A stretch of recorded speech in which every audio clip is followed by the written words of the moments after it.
order this special meeting of the Town of Los Gatos Council of June 28th, 2022. If I could have a roll call, please. Thank you and good evening. Councilmember Sayak. Here. Councilmember Hudas. Here. Councilmember Badami. Here. Vice Mayor Risto. Here. Mayor and Chair Rennie. And I'm here also.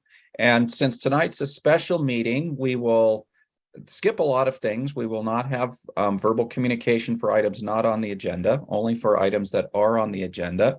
If you could roll our meeting decorum video, please.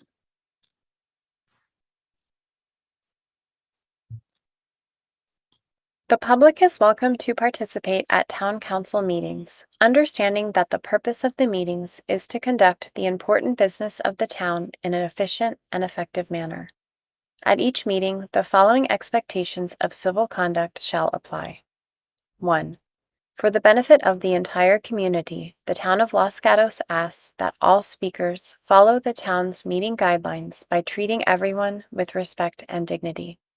This is done by following meeting guidelines set forth in state law, in the town code, and on the cover sheet of the council agenda. 2. The town embraces diversity and strongly condemns hate speech and offensive hateful language or racial intolerance of any kind at council meetings. 3. Town council and staff are well aware of the public's right to disagree with their professional opinion on various town issues. However, antisocial behavior, slander, hatred, and bigotry statements are completely unacceptable and will not be tolerated in any way, shape, or form at town council meetings. 4. All public comments at the town council meeting must pertain to items within the subject matter jurisdiction of the town and shall not contain slanderous statements, hatred, and bigotry against non-public officials. 5. The town will go through the following steps if a disturbance results from a member of the public not following these rules.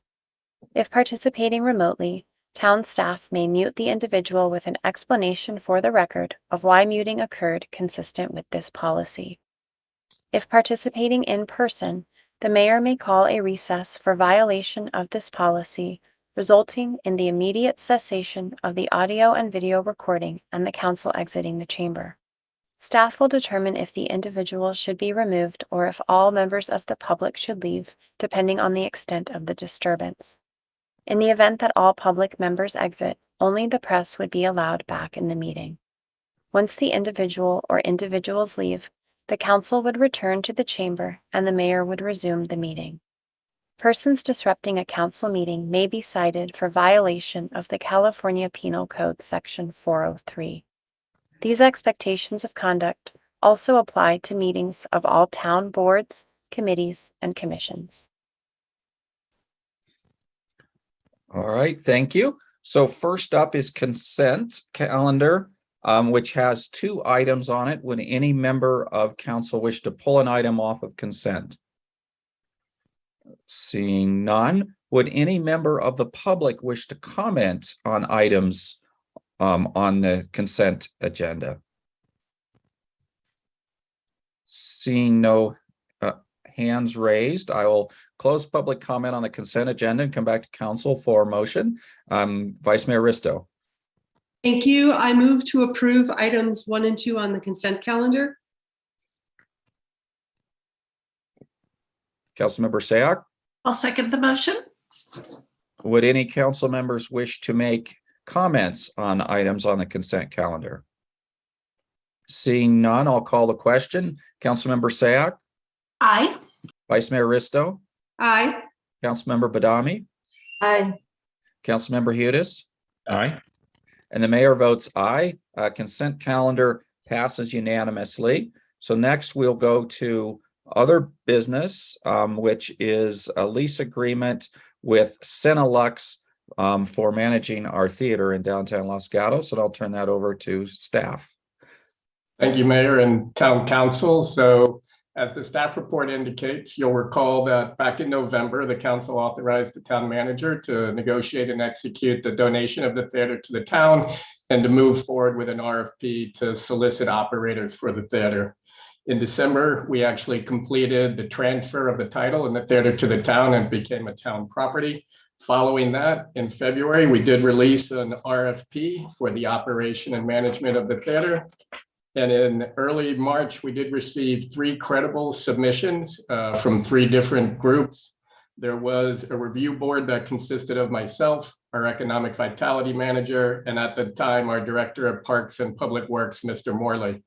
After the review of the 3 responses, the review committee was unanimous in our decision to move forward. Apologies. The review panel was unanimous in our decision to move forward with bringing Cinelux forward and negotiating an agreement with Cinelux. Part of this is predicated on their reach in the area. They currently have 7 theaters in the area, a total of 55 screens. In addition, they were actually one of the early consultants to the Gatos family in helping them initially open the theater. So they had a deep understanding of the theater and its operations.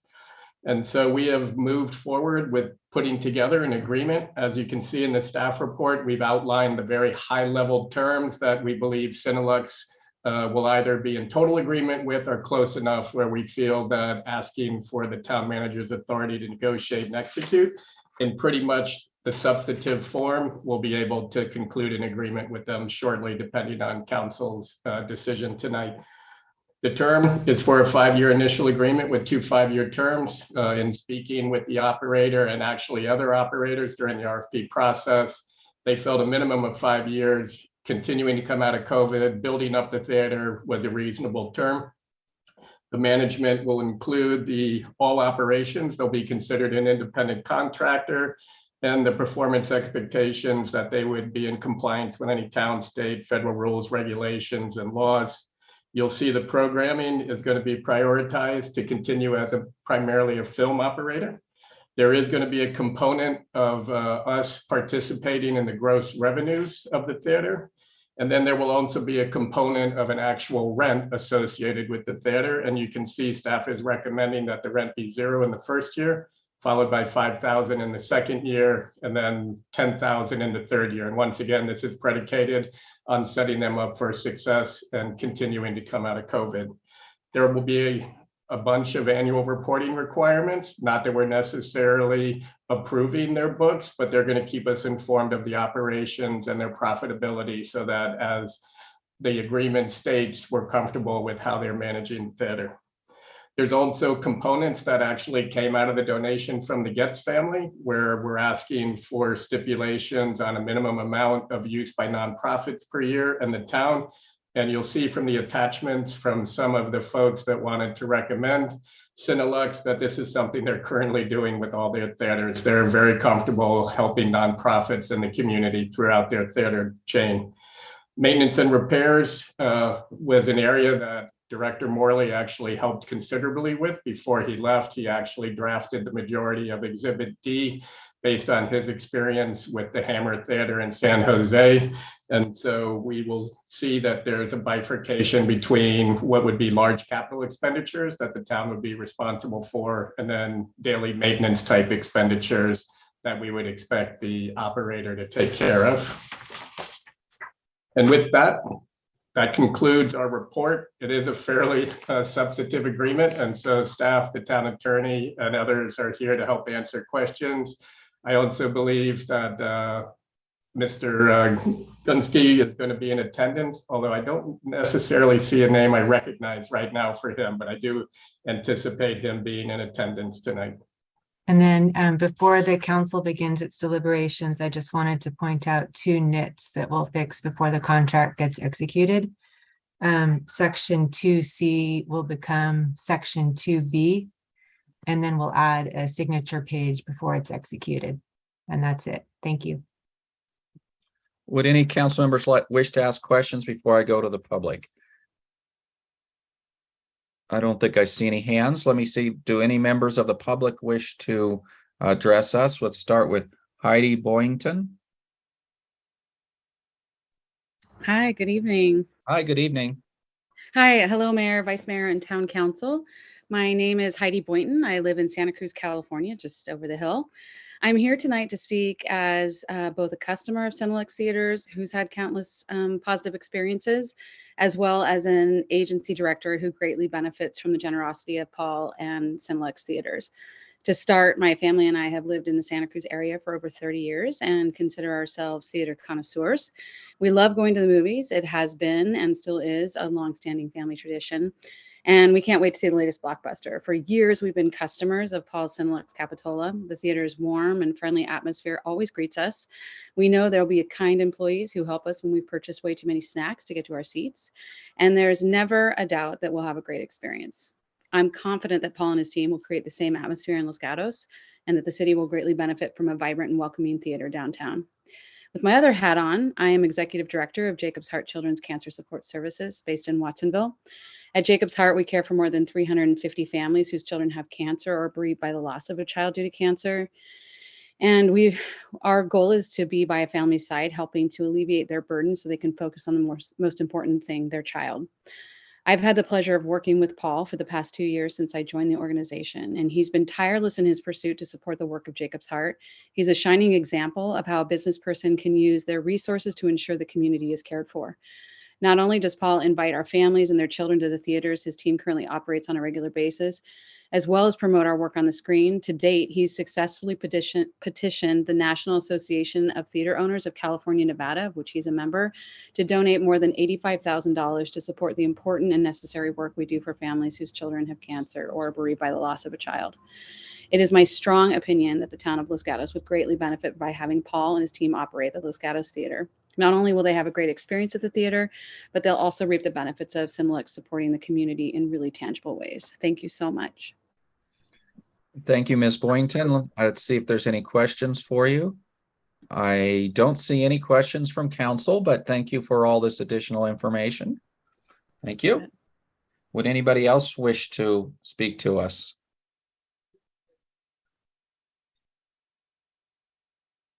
Mayor, Yes, sorry, but I will inform the council. The reason my phone rang is it was Mr. Gunsky and he is having an issue with the Zoom link, so I just resent it. So if we could reserve a little time for him, if he would like to speak to the council later in the meeting, that would be great. Okay, let's go to council now for questions on this. Councilmember Hudes.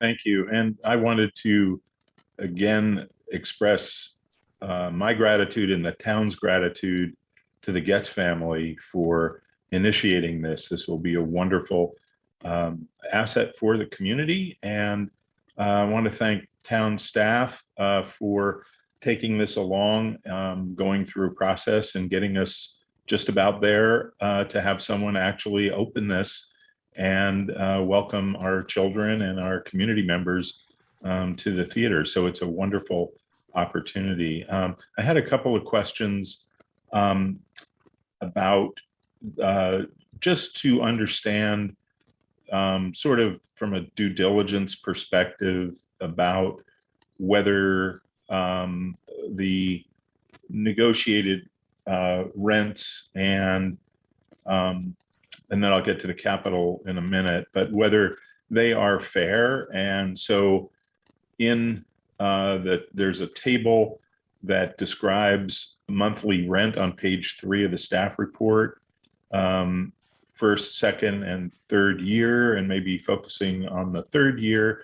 How do these rents compare with market rents for cinemas in the area?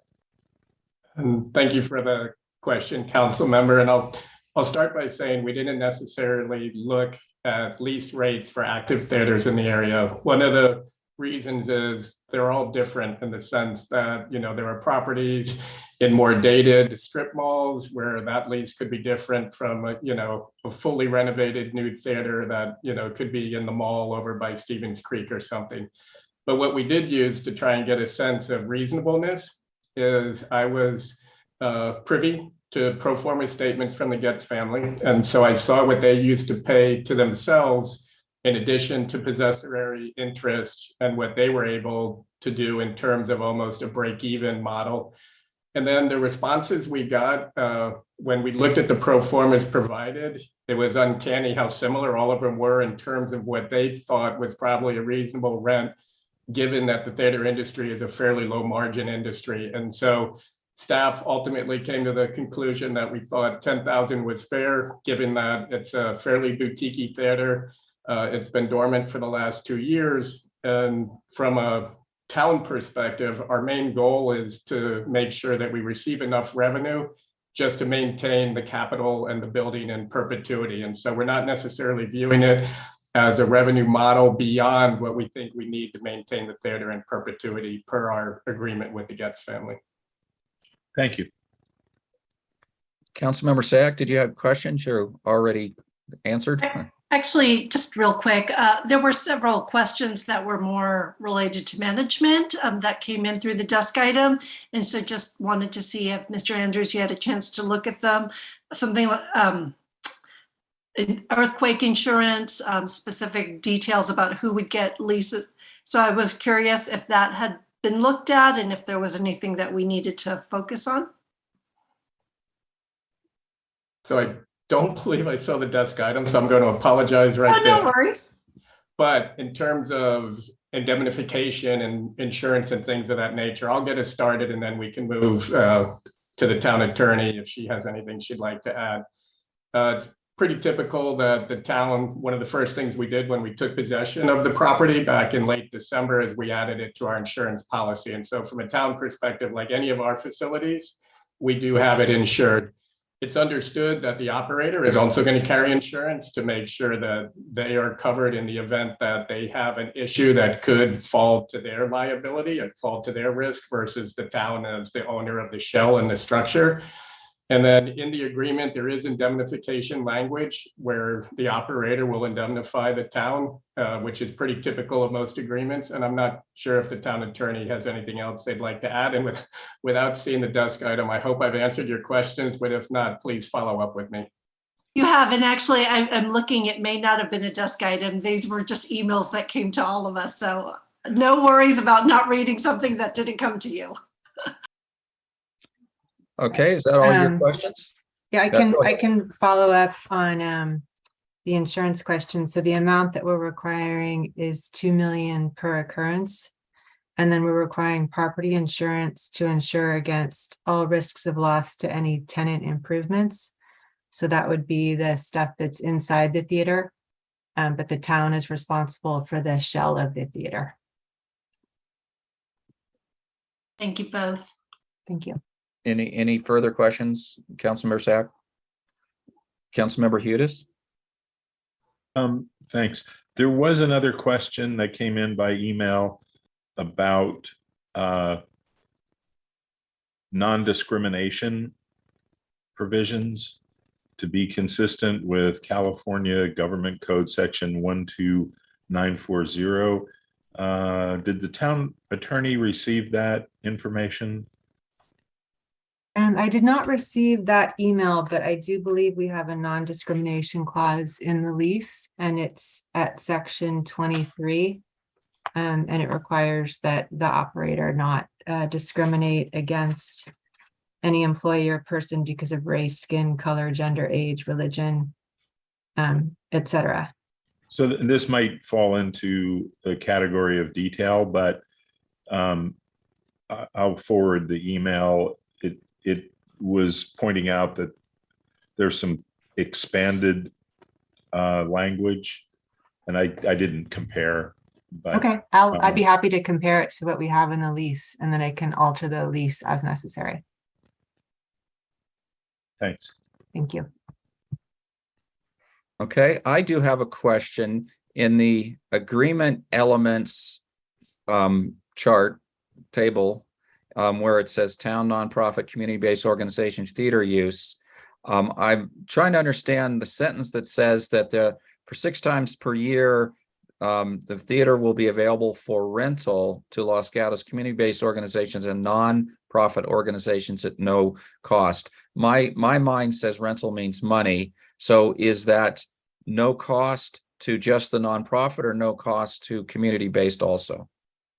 And Thank you for the question, Mayor. It's intended to be both. So we're asking that they put together a fee schedule that for nonprofits and organizations are just asking to rent it. They will have a preferential fee schedule similar to the way town and other entities that we partner with have kind of a preferential fee schedule.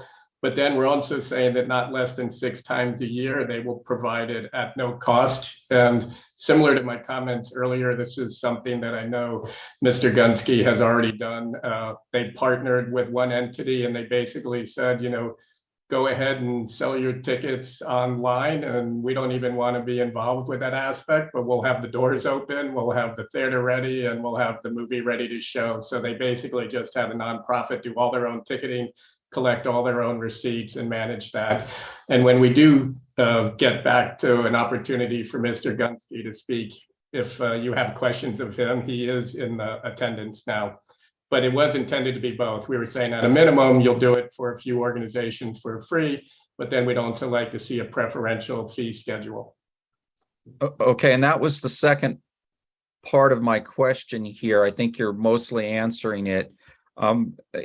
So it's really 6 times we're going to basically allow nonprofits to have and community-based organizations kind of do fundraiser events. This, I think, is sort of the idea. But when I first looked at it, 6 times per year is not even once a month. And so my question was really about, what if an organization like the Cinecats wanted to get started again and do something once a month? That wouldn't fit into this, but they could instead pay some kind of fee to do a once a month kind of thing, it sounds like. And I'm assuming the fees would be kind of based on whether it's a prime time or 11 o'clock in the morning on a Wednesday. Nobody's going to go to the theater anyway, kind of thing. So maybe fees are less, for example. Have those kinds of things been thought through? But in my conversations with the Cinelux team, yes, and once again, it's things they currently do. So they do partner with other organizations that may not have a pure nonprofit or community organization model, but they might be involved in the arts and they might be involved in cinema. And so oftentimes they will partner with these groups to promote certain aspects of film or to help an organization that's interested in film or the arts by giving them access. And so they do that type of thing already. What we were trying to do is first make it clear that the primary operation of this theater is to be a for-profit theater. But when there is slack time and when there is available space, the Getz family and the town, we do everything we can to encourage philanthropic activities. We wanted to set a minimum baseline of philanthropic activities, but that doesn't preclude the Cinelux team from doing more than that. And what I've seen when they've presented me with what they've done in terms of programming, I think the expectation is we will receive that. All right. I did not close public comment, so let me continue taking public comment with Deborah Weinstein, please.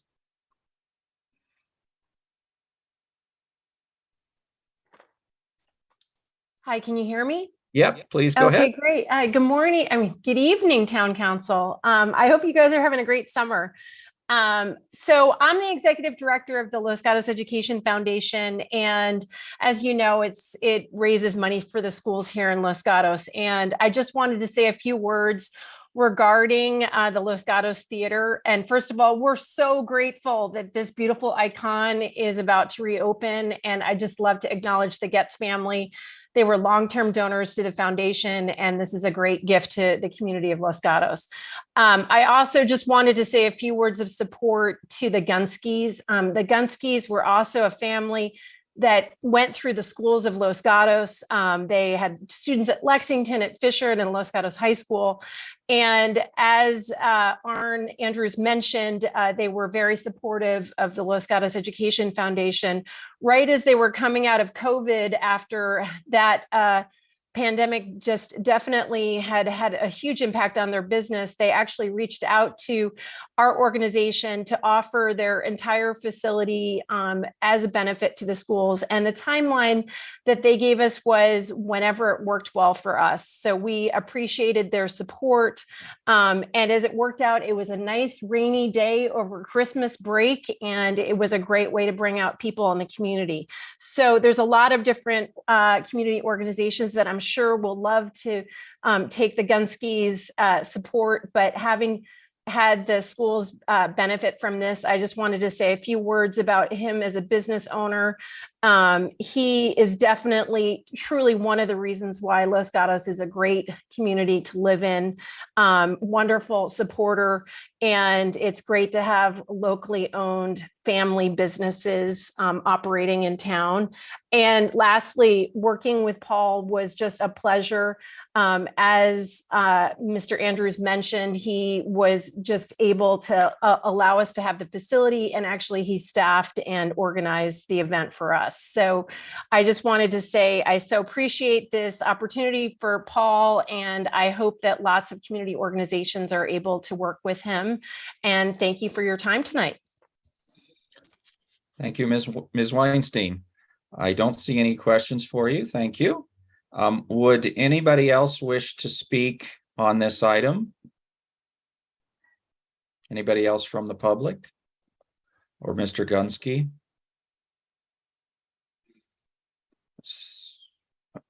All right, Paul Gunsky, please. Hi, thank you for this opportunity. I just can't express enough how appreciative we are of this opportunity to take over this landmark. My history goes way back to when Carmel Carmack operated the theater, and I used to pick up film for her up at the Film Depot when we used to operate with 35mm projectors. I was a very young man, and occasionally she would call with her Irish accent and ask for a favor, and it was always our pleasure to drop her film off for her. But over the years, we've seen the theater transpire, and it is the icon of downtown. And we were fortunate we had the opportunity to work with the Getz family as they reopened the theater. And I've been in this business my entire life and have remodeled a handful of theaters, and I understand the process that goes into it. And when I saw what the Getz has put into it, the time, the labor, the money, I was just overwhelmed. And we had the opportunity to work with them just on a very, they did everything. We were just on the sidelines. If they had questions, we would answer them for them. But I could not get over the level of upgrades that were put into this magnificent theater. It is in better shape than it has ever been. And to have this opportunity to come in and be the steward going forward is quite an honor.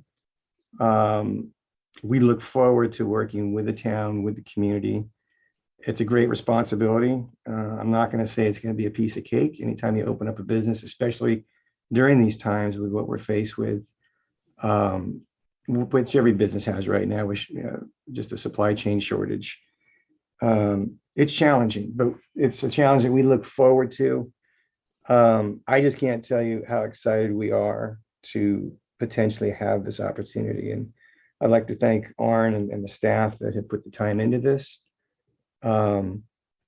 We truly understand what the theater is about and look forward to the opportunity to take it over. Thank you. Are there any questions from council for Mr. Gunsky? Does not look like it. So thank you, Mr. Gunsky, for taking this on and continuing to support Los Gatos with the theater. All right, we'll come back to council at this point. I guess we're looking for a motion. Councilmember Badami. This is an easy one. I'm going to move to authorize the town manager to negotiate and execute a lease agreement with Senelux Theaters Company, LLC, for the operation and program management of the Los Gatos Theater in substantially the form presented. Vice Mayor Risto. I'll second the motion, and if I may add a friendly amendment to also add the 2 changes that were brought up by the town attorney at the beginning. Are those okay with the maker of the motion? Yes, thank you. The two nits, as they were called. Nits. All right, so we have a motion, a second with adjustments. And would any members of the council wish to comment on this motion? Seeing none, I'll call the question. Vice Mayor Risto. I actually I did put my hand up for a second. I just wanted to express my gratitude to the town staff, to Mr. Gunsky, not only for assisting the very generous Getz family who retained and gave us this theater in better shape than ever, but also for stepping up to continue this tradition. One of the things I think that makes our downtown so family friendly and wonderful is that we have more to do than shop and eat and drink. We have activities, and a theater is just fantastic.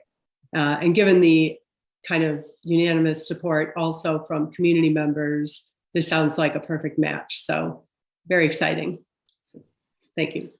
Okay, Councilmember Sayak, Aye. Councilmember Badami, Aye. Councilmember Hudas, Aye.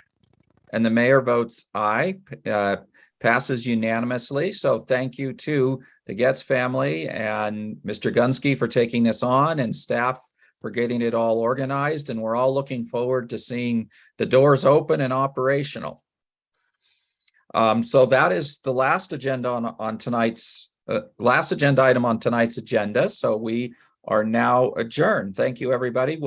We will see you again Thursday night. There will be a closed session. If any members of the public wish to make comments beforehand, we start at 6:15, and then we will be continuing our special meeting at 7 o'clock on the general plan. So see you Thursday. Good night.